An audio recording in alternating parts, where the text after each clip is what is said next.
So let's continue yung ating lesson. So for this activity, let's try to save some data no, dun sa memory ng mismong device. So meron kasi class three ways na pwede natin gawin para makapag-save tayo ng data. So at the same time is ma-retrieve din natin yung data. So first, ito nga yung topic natin ngayon.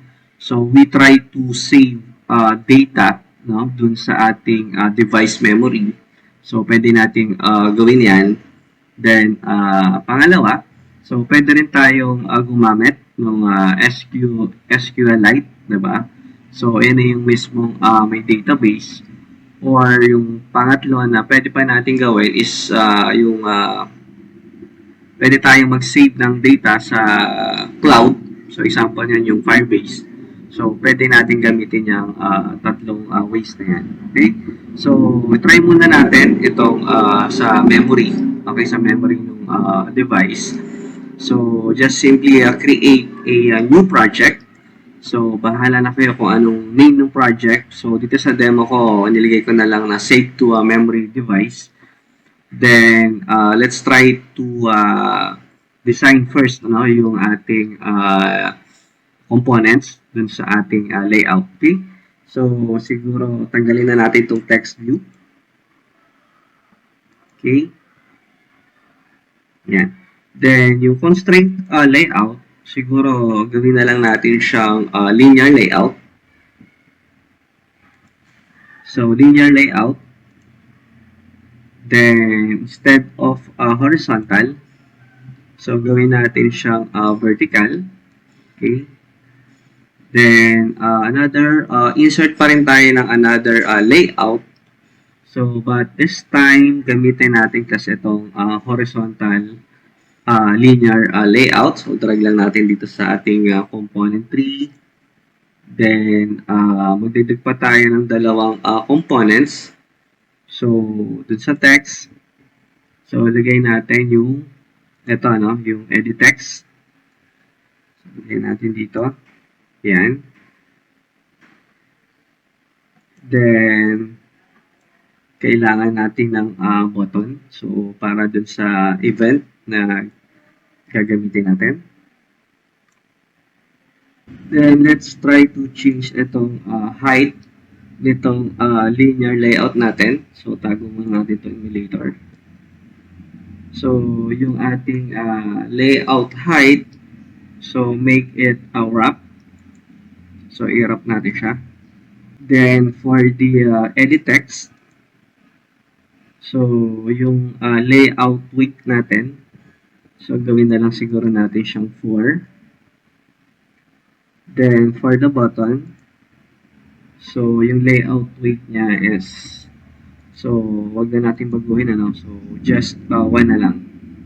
Then, for the linear layout, so, i-search natin class yung margin. So, type lang natin dito, margin. Okay? Then, look for layout margin. Siguro, tagay tayo ng space. Siguro mga 5 dp.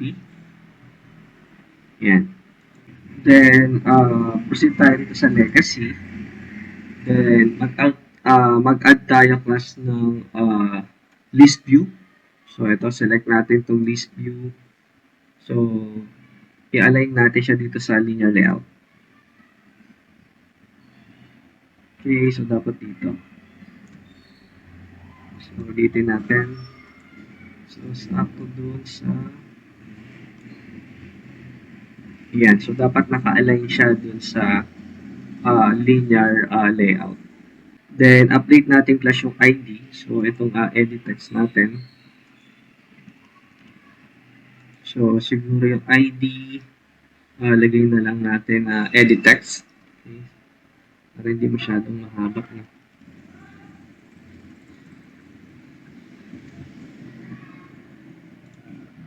Okay.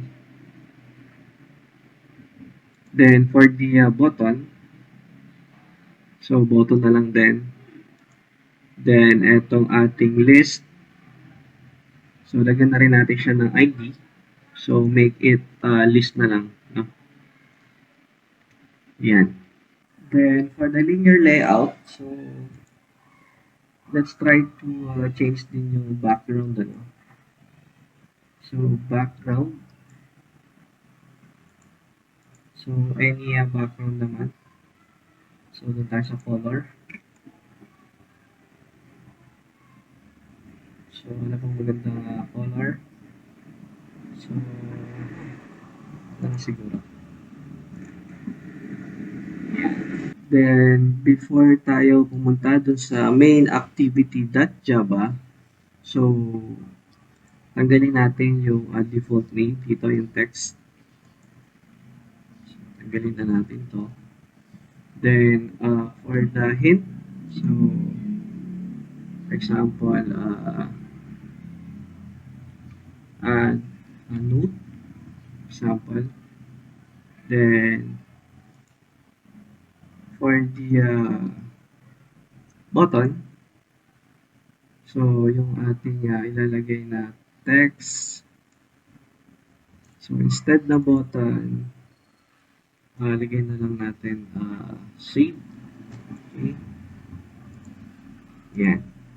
Then, proceed na tayo dito sa main activity.java. And define natin class, no, yung mga components na gagamitin natin. So, first yung edit text. So, lagay natin to. Then, for the name, so make it item na lang. Then, yung ating button. Okay. So, lagyan natin ng name, which is add. Then, yung list view. Okay, so gumamit din tayo nito. So, yung name is list view. Okay. Yan. Then, of course, yung lagi natin ginagawa, di ba? So, kunin natin yung ID ng bawat component. So, item equals find view by ID. So, r.id dot. So, for the edit text. So, yan yung ginamit nating ID. Then, for the button, so equals find view by ID r.id dot. Button na lang din, yung ginamit nating ID. Then, list view. So, equals find view by ID r dot id dot list. Okay. Oops. Semicolon. Yan. So, next, kailangan natin class ng mag-define, ano? So, gagamit tayo ng array. So, ito yung mag-hold yung ating mga items or yung mga data na i-input natin, ano? So, type lang natin dito, array list. Okay. Oops, pwede natin. Medyo hindi ata pumasok. So, array.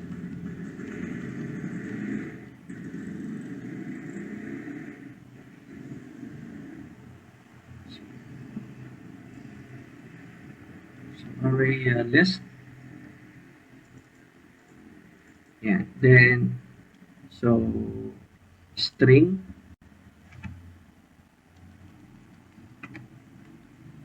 Then, yung name ng array natin, item list.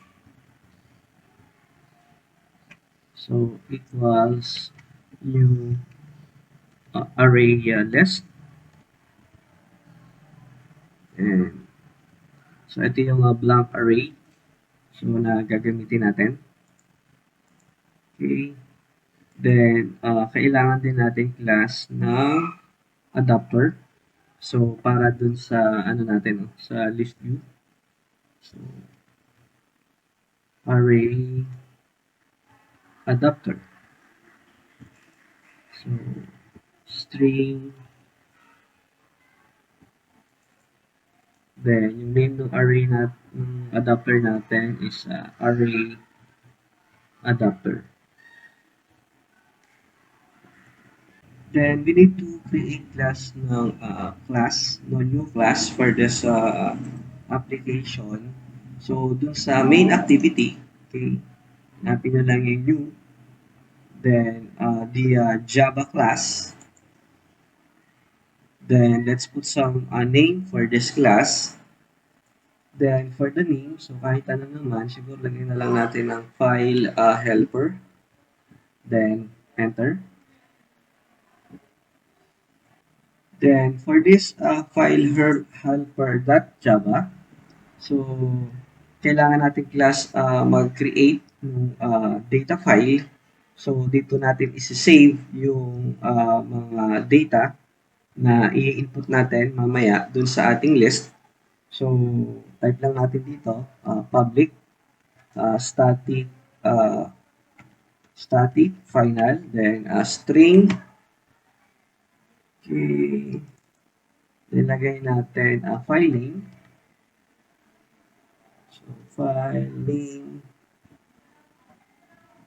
so for example, yung gagamitin nating name kung saan siya magsisave is a list info.dat for data, no? Then a semicolon. Then let's create a method. So this method is used to write data, no? So tignan lang natin dito public static void, then lagyan natin write data. Then may mga parameters tayong ilalagay. So of course yung sa array, yung array list. Okay. Then string. Nilagyan natin dito item. Okay. Context. Then yung context natin is context din. Okay. Yeah, then oops, parang may mali tayo. Lagyan natin ito. So press Alt Enter.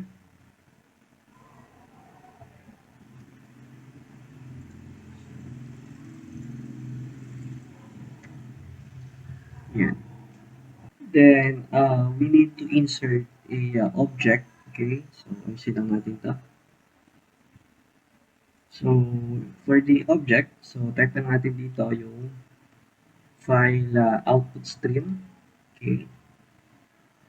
So yung name ng file output stream natin is FOS na lang, equals context dot open file output. Okay. Then yung file name, so ito yun. Ilagay natin ito, file name. Then context. So that mode make it private. So yung data natin is exclusive lang for this application. So hindi siya ma-access ng ibang app. Then as you can see, no, naka-red itong open file output. So ayusin natin siya, no. So surround with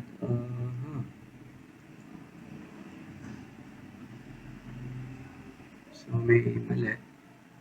So dapat maging ano to try catch, no. So so let's try. Ayun, ito. Select natin itong surround with a try catch. Yan. So kung natatandaan nyo sa Java, no, i-execute nyo muna to, no. So kung hindi to na-execute, so para ma-avoid natin yung error, okay, so dito siya mapupunta. Then let's try add a new class. So medyo may kulang tayo dito, no. So add natin tong class na to, itong object output stream. So eto, yan. So, lagyan natin siya ng name, OAS, equals new object, output stream, then, ito nga, FOS, lagyan natin dito.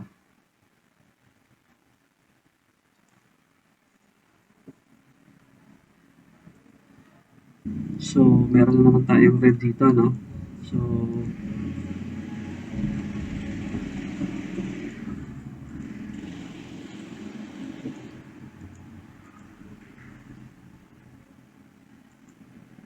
add ulit tayo ng catch, no? Yung catch try.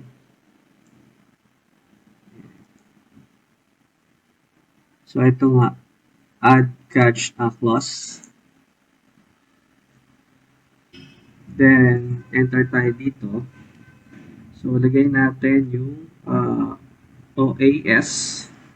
So, that. So, ito na yung mag-write tayo, no? Write. So, write object. So, hanapin natin yung write object.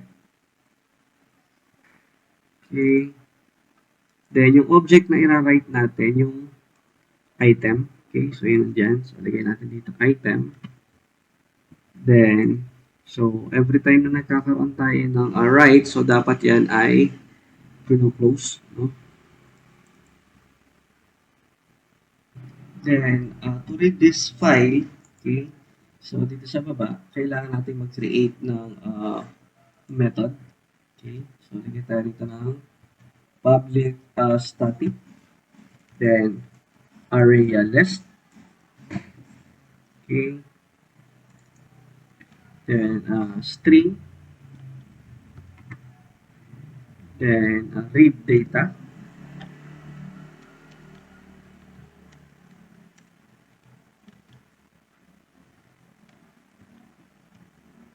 then context,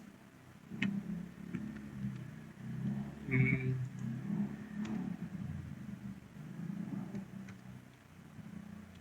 then yung ating open and close curly braces. Then, let's add class ng array list. Okay.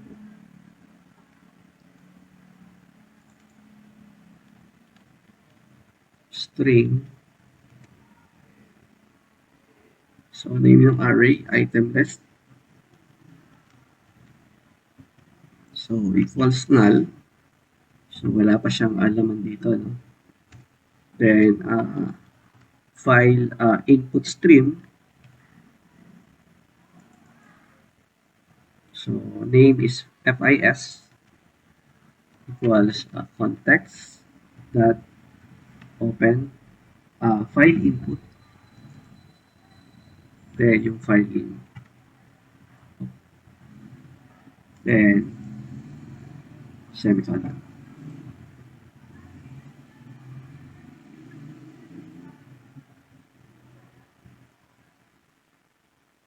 Then,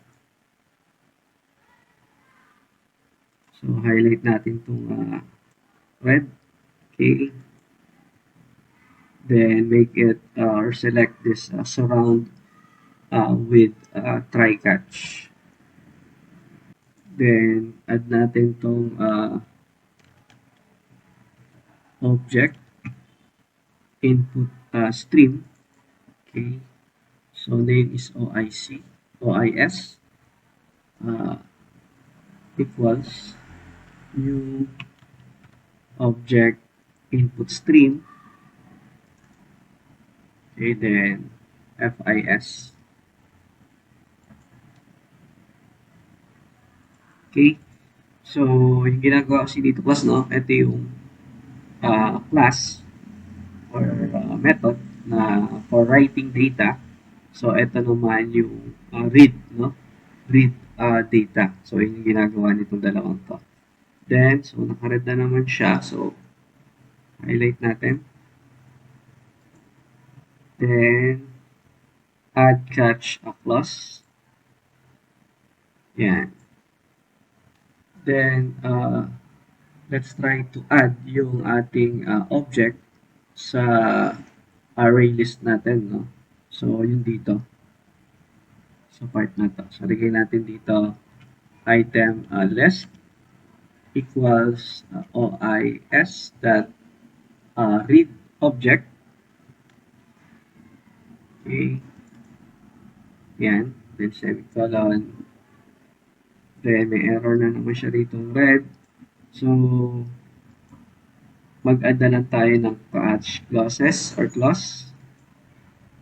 Yan. So, then, highlight lang natin to, no? Okay.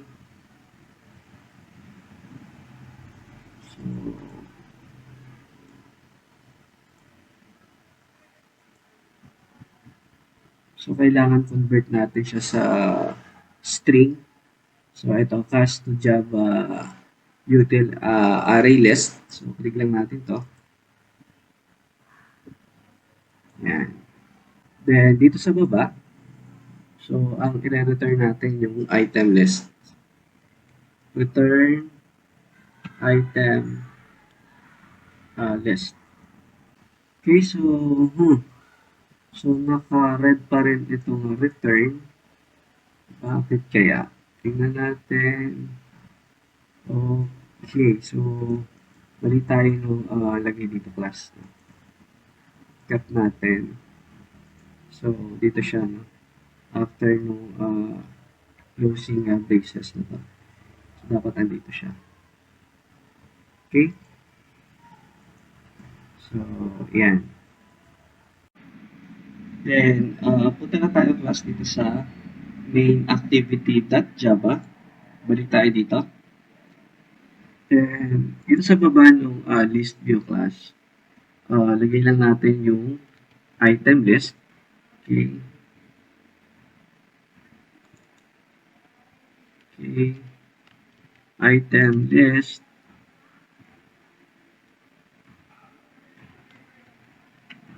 So, equals. So, file helper that read data. Then, yung this. Ayan. Okay. Then, lagay natin dito array adapter. Array adapter. So, equals new array adapter. Okay, this yan. Android.r.layout dot simple list item. Then Android dot r dot id dot text 1. Then item list. Then close natin dito. Okay. Then baba natin to eto. Okay. So,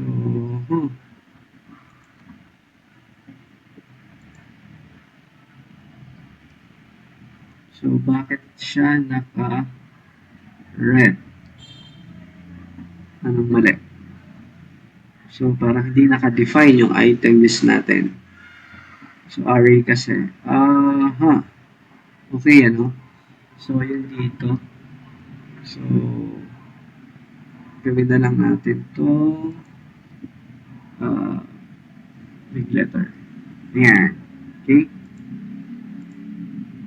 Then, tawagin natin dito yung ating list view. Okay? So, yung actual na components natin. Okay? Then, yung set adapter. Okay, then, yung array adapter. Tingnan natin dito. Okay. So, ito yung pinipick up natin. Okay. Using adapter, kinoconnect natin siya dito sa list view. Then, for the button, so para pagka nakita tayo ng button, so whatever man yung i-add natin dun sa list, so may add natin dun sa device memory, no? So, tawagin natin yung ating button. So, add that set on click listener, new view on click listener.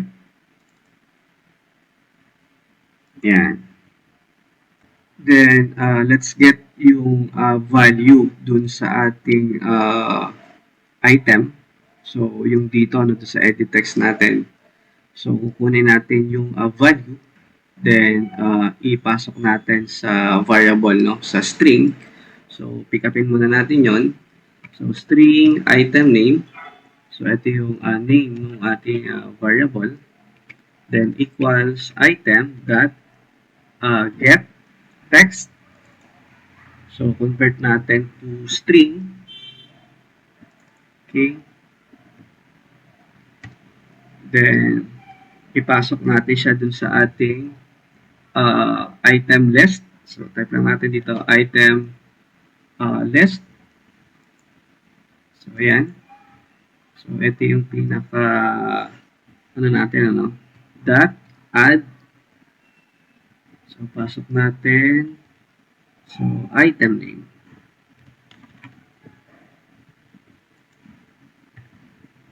Okay.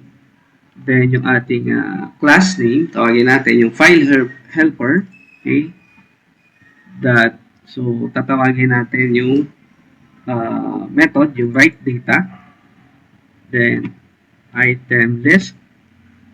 So, get application context. Okay. Then, so, kailangan natin ma-notify yung array adapter natin. So, type lang natin dito, array adapter that notify. So, data set change. Yan. Okay, so, nung naran ko yung program class, ano, nagkaroon ako ng problem. So, meron tayong nakalimutan, ano, dun sa file helper.java. Okay. Then, hanapin natin sa bandang line 39. So, dito sa may try, so taas tayo dito. Yan. So, meron tayong nakalimutan ilagay. So, dito class, no, nakalimutan natin i-define dito yung array. So, item list equals yung array list. Then, close natin. Okay. Then, let's try to run yung ating app.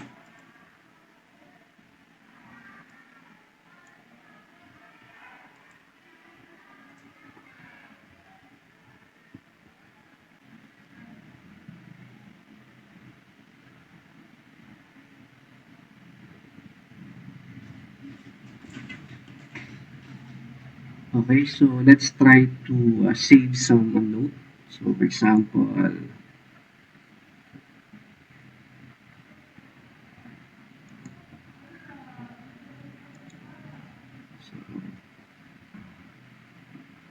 so save tayo na record. So, click to save. Okay. So, ayun, nag-save naman. So, let's try ulit.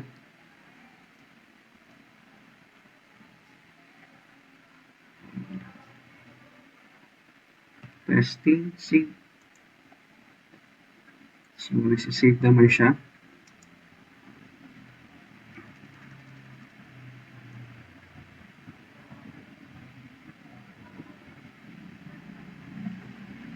So, try to save.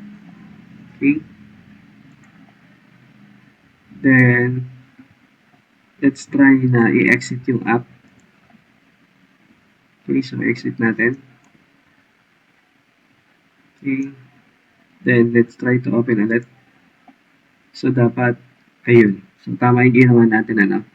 So, ano natin siya, no. So, nakasave na siya dun sa memory ng device natin. Okay? So, balikan muna natin yung ating main activity.java. So, parang meron tayong nakalimutan dito, no? So, dapat kasi, pagka-save natin, kiniklear din natin yung dito sa add note. So, i-clear natin siya, no? So, lagay natin dito, item dot set text. Then, i-clear natin. Okay? Then, let's try to run ulit yung ating app.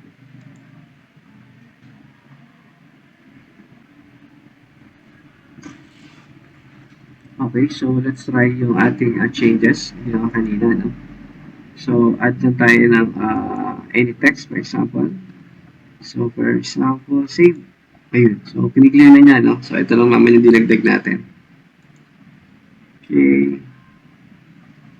So, save. Okay. Then, exit natin yung app. Then, let's try. Open ulit. So, dapat, still, ano, ma-recover natin yung nakasave dun sa memory. Ayun. So, nakakapag-save na tayo dun sa memory. So, let's continue yung ating activity, no? So, working naman siya. So, the next thing to do is let's try to delete, ano? So, delete natin sa memory yung record. So, once we click, no, itong mga items na nandito, so, i-remove natin siya. Okay? So, dun sa main activity.java, so, tago muna natin itong ating emulator. Okay? So, dito natin siya ilagay. So, tawagin natin yung components. So, yung list view. Yan. Dot set on item click listener. So, ito.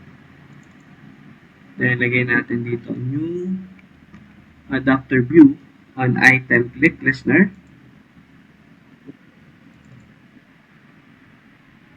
Yan. Then, let's make some changes kasi, ano. So, instead of adapter view, so, palitan natin ito. Anong gawin natin itong parent.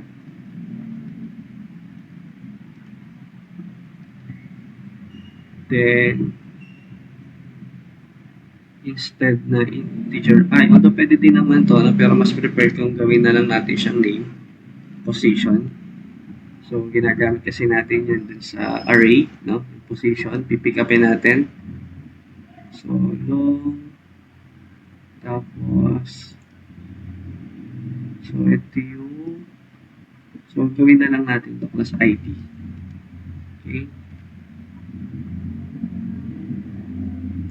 Then, mag-add tayo plus ng alert dialog, no? So, para ma-question natin yung user, no? If i-delete niya or i-cancel yung record, okay?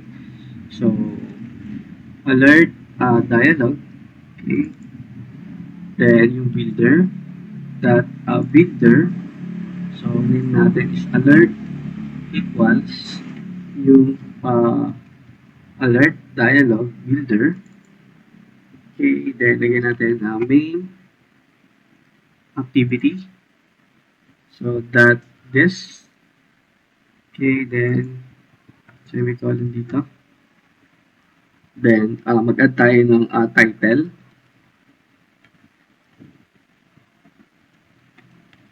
Set title. So, lagyan natin delete.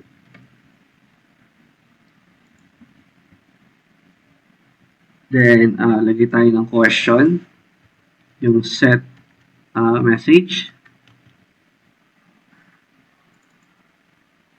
Then, lagay tayo dito Do you want to remove this item from the list?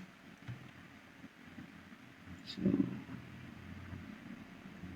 then, so lagay tayo na pag kinancel, ano? Alert that set cancelable. Then, false. Then, lagay natin dito, alert that set negative button. Okay. Then, for example, if no, so gawa natin siya ng new dialog interface. Okay. Yan. So, bakit parang may kulang? So, lagay natin dito. Then, lagay natin dito is dialog dot cancel. Okay. So, ilagay tayo dito, no? So, instead na tayo, so, palitan natin to. So, gawin na lang natin to dialog. Okay. Yan. Then, integer I. So, which na lang natin to. Okay. So, next, kung meron tayong negative, so, gawa rin tayo ng method for the positive, ano? So, it means if yes naman yung kinilik, no? So, alert that set positive button. Okay. So, lagay natin kung yes daw. Oops. Yes. Then, comma, yung dialog interface on click listener. Yan. Okay. Then, ayusin din natin ito. So, dialog na lang. Then, for the integer, gawin natin itong which. Then, close natin dito. Oops, semicolon. Then, to remove item from the list, so type natin item list dot remove. Okay? So, then yung position. Okay. Then, kailangan natin i-notify, no? Yung ating adapter that notify data change. Yan. Then, tawagin natin yung class natin, yung file helper. Okay. So, that write data. So, para mag-update din yung ating item list. So, item list that get, comma, that get application context. Yan. Then, dito sa baba, okay, so yung ating, kailangan natin i-create yung alert dialog. So, alert dialog. Then, name is alert dialog.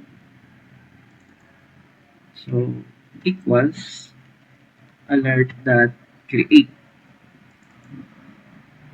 Okay. Then, alert dialog that show.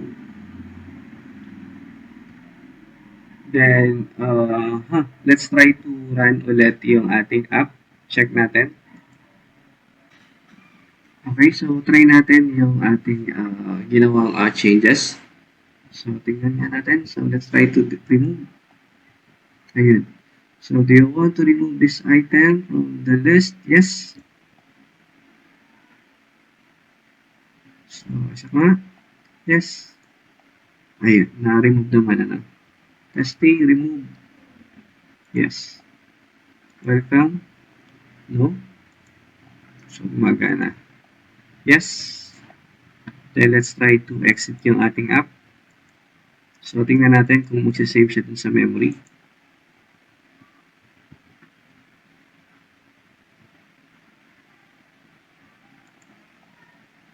Ayun. Okay, so add tayo.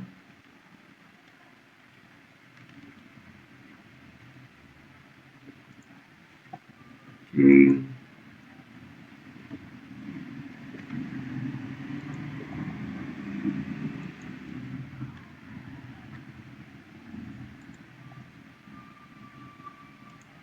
So, exit ulit natin yung app. Open natin. Okay.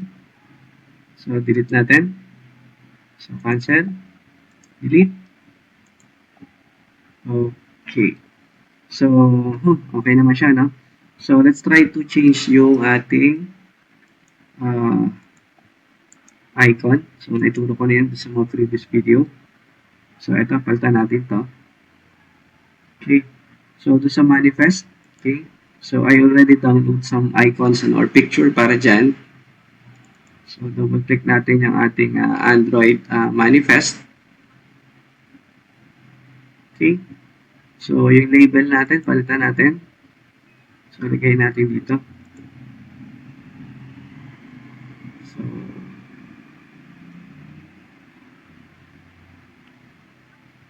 lagay natin. For example, note app. Okay. Yeah. Then, for the icon, so, upload nyo lang doon sa drawables. At drawable. So, ito. Then, same as dito sa icon.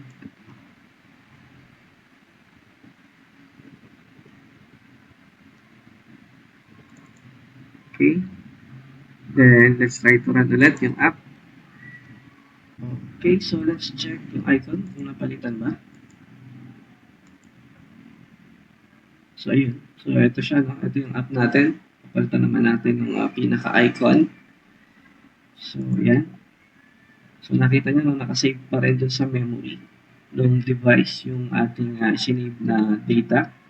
So, gumamit tayo ng less view. So, array, then yung adapter.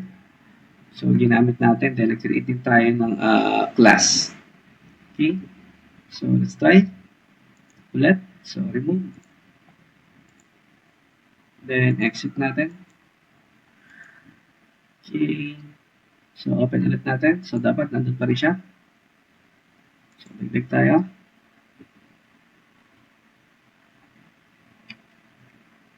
Save. Okay. Exit. Balik ulit. Okay. So, yan yung ating activity. So, nakapag-save na tayo ng data dun sa device memory. Okay, so see you for my next video.